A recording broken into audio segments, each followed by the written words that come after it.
Where's my tripod? All right, let me find my tripod.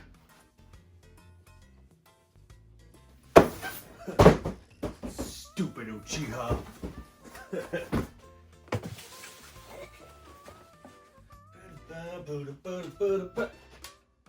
The heck happened? I wasn't fucking unboxed this yet. Boss! Boss! I'm not gonna unbox this yet. Alright. Maybe he'll be good with this one. Where's my Lazy Susan? My turntable. Alright. Dun, dun, dun, dun, dun, dun, yeah.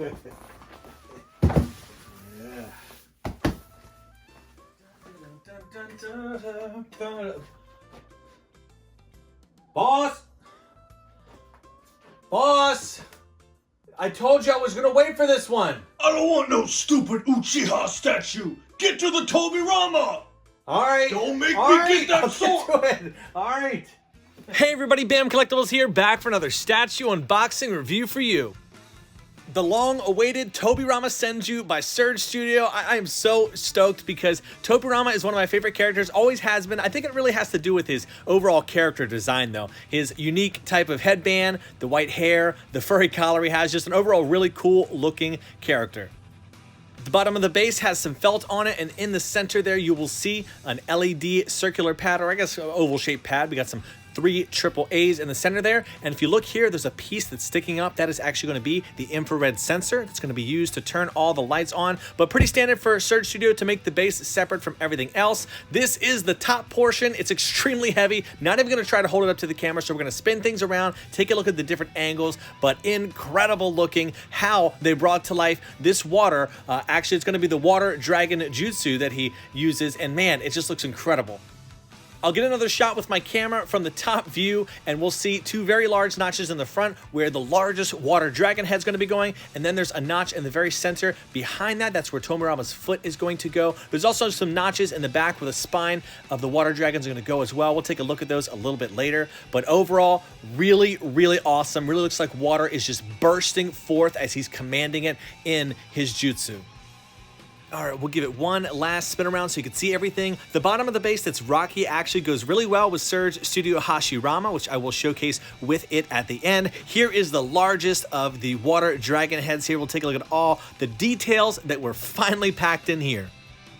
First thing you'll notice is that very vibrantly painted yellow eye. It's not exactly the cleanest paint job I've seen, but is what it is. You can only see from like 2 inches away like we're looking at things. You'll see a notch in the back where it's going to connect to those parts at the very front of the top portion of the base. You'll see there's also a hole here, and I think I've explained this before, but they hang these pieces up with a string, and that's how they paint them or allow them to paint, because if you touch them after you paint them, you'll get fingerprints on there, and that's not something anybody wants. So you hang them up, paint them, or let them air dry after you paint them. The whiskers on this bad boy were sculpted separately, which is brilliant because those would have surely snapped during the shipping process here. So really cool how we can see the blues transition over to the white at the end there. Great job here. Originally, they were all probably casted in clear, and then they paint on some of those details. With those installed, we'll go ahead and get a different angle on this and install the spines and the other water dragon heads here. Now, this was sculpted as one giant piece with other separate pieces added on. This is the portion that's going to be connecting to the base. It's the thicker notch, and you'll see those wave portions were actually glued on afterwards. And to be honest with this statue, I think they made a little bit of a mistake with the type of glue that they use. We'll talk about it later. Right now, you can maybe see a yellowish tint. We'll take a look at the other one. So here's the thinner notch on the other side. That is where the water dragon head is going to connect to. So obviously, the thicker portion's going to go into the base because it's supporting the whole thing itself. And the other one is just going to magnetically connect the smaller water dragon head. Here is the second one, and I want to take this a little bit slower towards the center so I can maybe show you some of them glue markings that I think maybe they might have made a mistake on. For some reason, maybe sun got to them, or when they dried, they didn't dry clear. But again, if you could take a close look at them, you might see a yellowish tint inside there. And so it's not too bad from a distance, but you can definitely tell the clarity of the resin on the main base and the main dragon head is different from those of these spines. So I think it has to do with that glue that they use. It just didn't dry clear. It either soaked up some of the sun rays or it just dried in a yellowish tint. And here we have one of two dragon heads. You can see this is a lot more slim than the larger one we had there. And also the mouth is partially open. I will point out again, if you look at the head, it's sculpted in two different pieces. It looks like they glued it together. You can see that yellowish tint again in the center of there. I don't know, let me know what you think. Is that the glue or something? Maybe I'm seeing things. I do believe I'm seeing a yellowish tint in there. But the eye painted a lot better than the first one over there.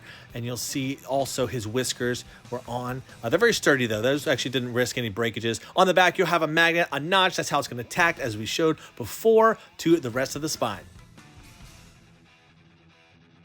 And coming up is the last dragon head. Now this thing threw me off at first when it was sculpted in grayscale. His nose almost looks like a pig nose, not a dragon nose to me. I don't know, maybe that's just me. Does it look like one to you? But that threw me off at first. Thankfully, because it's clear resin, it kind of fades away. You can't really tell. But I love also that his mouth is a lot wider than the other one. So they sculpted all three dragon heads uniquely. It's not like they did a copy and paste for them all. I'm going to be debuting something right now in this video that I've never done before, and I want to continue to do if it's something that you want. So be sure to let me know in the comments below if you do want to do this. So Naruto CCG, Naruto cards. I have done individual box breaks, and the videos don't get that much traction. They do get, quite a bit of views, but not as much as I'd imagine so. So I'm going to begin to actually open these. When I'm doing a Naruto statue, we'll open up one pack each time, and we'll see what we get during these packs. Again, I need your help to know, is this something that you would like to see every single time?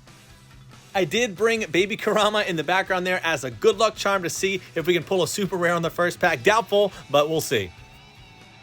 First up, we have a Messenger Ninja, and then a super rare in the first pack. We got young Kakashi Chidori on here. So for those that are unfamiliar with this is a gold card or a super rare card. On the bottom, you'll see 3 dots there, and there's just an overall gold coloration to this card. Let me take this out, put this in the back. We'll sleeve this up soon.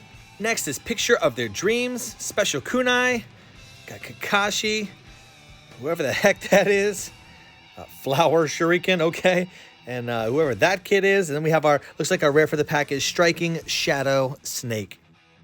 All right, I'm just going to say I'm actually shocked that we pulled a super rare on the first pack, on the first time I'm debuting this. So we're going to go ahead and put this inside of one of those penny sleeves, and then we'll stick it inside of a harder case here so we can secure it.